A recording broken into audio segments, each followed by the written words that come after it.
प्रथिनयुक्त नाश्ते ह्याच्यामध्ये काही रेसिपीज तुमच्यासाठी घेऊन येत आहे। एक लक्षात ठेवायचं की शाकाहारी आणि मांसाहारी प्रथिनं ह्याच्यामध्ये थोडासा फरक आहे। शाकाहारी प्रथिनं जी आहेत ती कंप्लीट प्रोटीन नसतात, म्हणजे त्याच्याबरोबर तुम्हाला थोडंसं कार्बोहायड्रेट घ्यावं लागेल।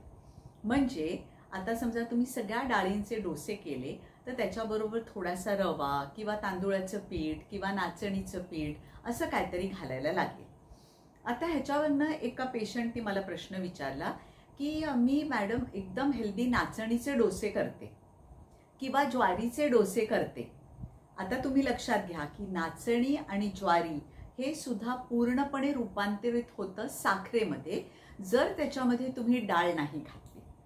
म्हणजे जर तुम्हाला नाचणीचे डोसे करायचे तर त्याच्यामध्ये उडदाची डाळ किंवा उडदाची डाळ आणि मुगाची डाळ, पण कसं प्रमाण असणार?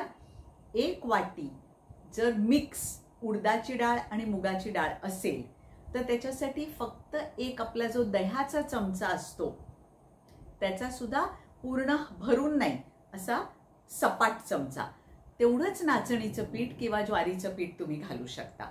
मग तुम्ही नाचणीचं घाला, ज्वारीचं घाला, तांदूळाचं घाला, काहीही घाला, पण मुख्य पदार्थ येणार तुमचा डाळ।